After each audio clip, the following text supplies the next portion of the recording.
Last 15 दिन, आखिरी के 15 दिन नीट के एग्जाम के बचे हैं। काफी ज्यादा इंपॉर्टेंट समय है ना। और सर ये समय हमें नर्वस करने वाला, दिल की धड़कनें तेज है, नीट का एग्जाम करीब है।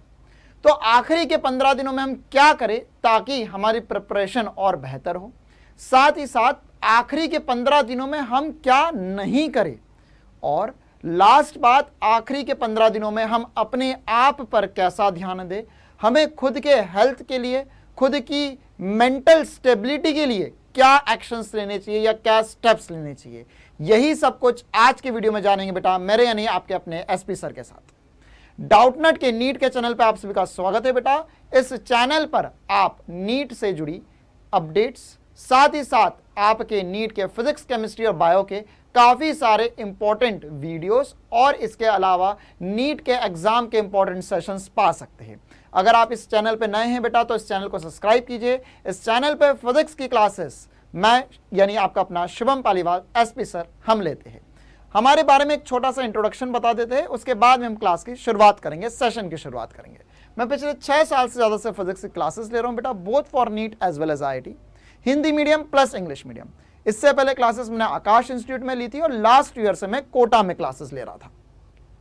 तो हम सेशन की शुरुआत करते हैं बिना समय खराब किए। सबसे पहले हम चर्चा करेंगे कि हमारे डूज क्या है, मतलब हमें क्या क्या करना है आखिरी के 15 दिनों में। सबसे पहली बात, हमें हमारा रिवीजन बहुत बेहतरीन तरीके से करना होगा। हमें रिवीजन करना होगा शॉर्ट नोट्स से। तो सबसे important points, short notes revision, short note revision. Revision के लिए हमें हमारे जो पुराने नोट्स बने हुए हैं वो ही यूज करने हैं, कोई लॉन्ग फॉर्मेट रिवीजन नहीं करना है। दूसरा इंपॉर्टेंट पॉइंट, हमें टेस्ट लगाने होंगे बहुत सारे, टेस्ट प्लस टेस्ट का रिवीजन करना होगा।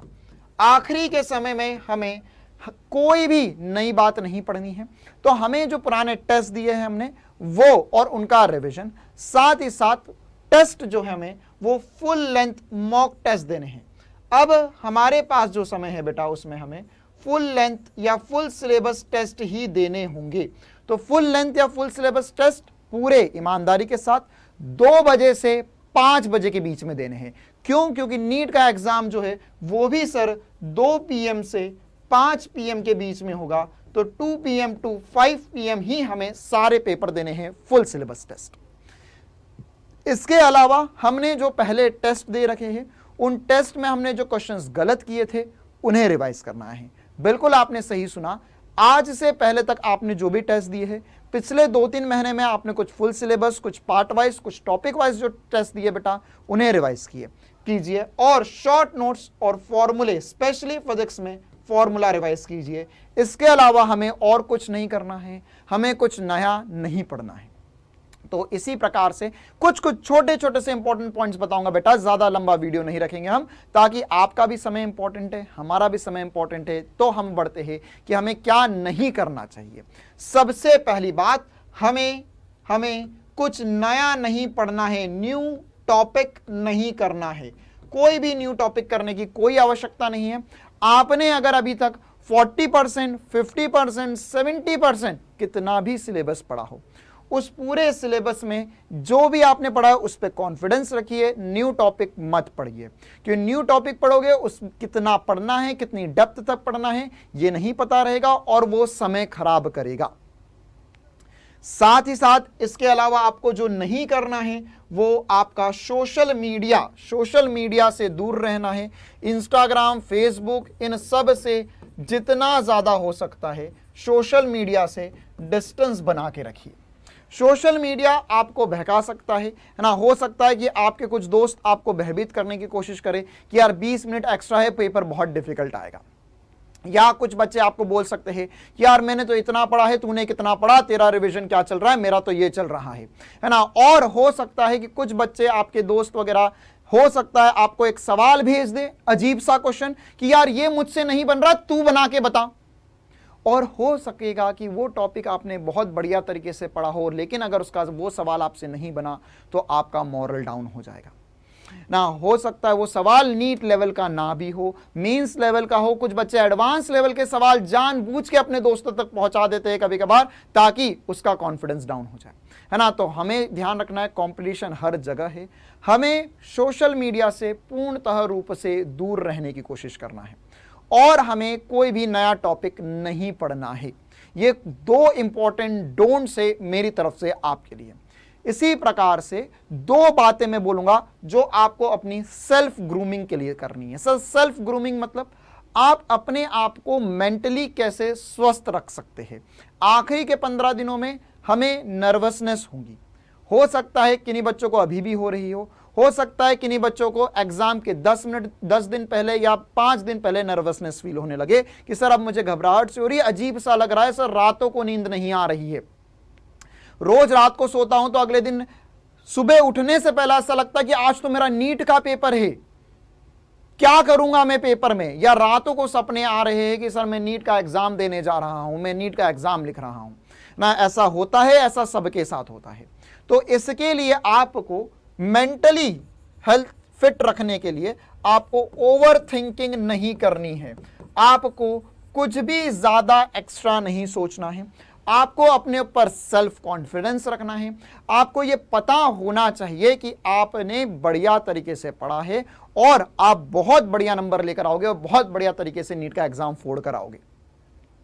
इस बात की गारंटी आप अपने आप को दीजिए। रोज सुबह, अब बचे हुए 15 जो दिन हैं उनमें रोज सुबह उठते ही कांच में अपना चेहरा देखिए और बोलिए, हाँ भैया ये रहे डॉक्टर शुभम पालीवाल, या आप अपना नाम लीजिए रोज सुबह उठते से ही। तो इससे आपके अंदर कॉन्फिडेंस बढ़ेगा कि नहीं यार, नीट का एग्जाम तो मैं 100% तरीके से क्लियर कर दूंगा या मैं क्लियर कर दूंगी। दूसरी इंपॉर्टेंट सी बात बेटा सेल्फ ग्रूमिंग में, है ना, आपको अब ये चीज आपका दिमाग स्टेबल रखेगी।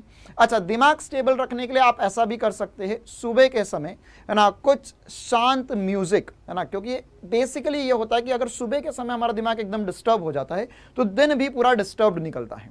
तो सुबह के समय आप कुछ शांत म्यूजिक, जैसे ओम का साउंड आप सुन सकते हैं, यूट्यूब वगैरह पे काफी वीडियोस अवेलेबल है, या आप कुछ स्पेशल फ्रीक्वेंसीज, इसमें एक बढ़िया फिजिक्स है, 256 हर्ट्ज की फ्रीक्वेंसी, 512 हर्ट्ज की फ्रीक्वेंसी, आप एक बार गूगल पे सर्च कीजिए ना, या चार्मिंग म्यूजिक सर्च कीजिए, वो सुबह के समय आप जब पढ़े तो उसे सुन सकते हैं पढ़ते टाइम।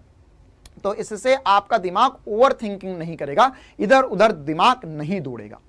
अगला इंपॉर्टेंट पॉइंट जो है बेटा वो है आपकी हेल्थ। आपका स्वास्थ्य, आप अपने स्वास्थ्य का पूर्ण रूप से ध्यान रखिए। यह आखिरी के 15 दिनों में, आखिरी के 15 दिनों में बाहर का खाना पीना, बिल्कुल मैं एक मम्मी की तरह आपको बोल रहा हूं, जैसा आपकी मम्मी बोलते हैं ना कि बेटा ये मत खा वो मत खाए, बिल्कुल वही बातें मैं बोलना चाह रहा हूं। मैं हर समय के लिए नहीं बोल रहा हूं, लेकिन आखिरी के 15 दिनों में ध्यान रखना है। आपको बाहर का बिल्कुल खाना पीना अवॉइड करना है। आप बिल्कुल घर पर बना हुआ जो बढ़िया हमारा भोजन होता है, दाल रोटी सब्जी ना, यही सब कुछ खाइए। इसके अलावा और एक्स्ट्रा कुछ खाने की जरूरत नहीं है। बाहर का खास तौर से ना कुछ जो बाहर पिज़्ज़ा बर्गर वगैरह या जो फास्ट फूड होता है, सैंडविच वगैरह, उसे अवॉइड कीजिए, क्योंकि हो सकता है उसको खाने के बाद में पेट गड़बड़ वगैरह हो जाए, या आपको ऑलरेडी एग्जाम का प्रेशर है और उसका और कुछ गड़बड़ मामला ना हो जाए, इसलिए ये सब कुछ अवॉइड करना होगा। साथ ही साथ आप खाने में सलाद वगैरह, फ्रूट्स वगैरह ये ज़्यादा लीजिए, ताकि आपकी बॉडी को हर प्रकार से न्यूट्रिशन प्राप्त हो। तो उम्मीद है मुझे ये जो 6 पॉइंट्स मैंने आपको बताए हैं, ये पॉइंट्स आप 100% रूप से फॉलो करेंगे, और आखिरी के 15 दिनों में भी ना हिम्मत नहीं हारेंगे और पूरी ईमानदारी से और पूरे जोश के साथ नीट की तैयारी जारी रखेंगे, है ना। तो आखिरी के 15 दिनों में भी बेटा ये पॉइंट्स को फॉलो करिए, जोर लगा के हाइशा। All the very best for your NEET exam. Thank you.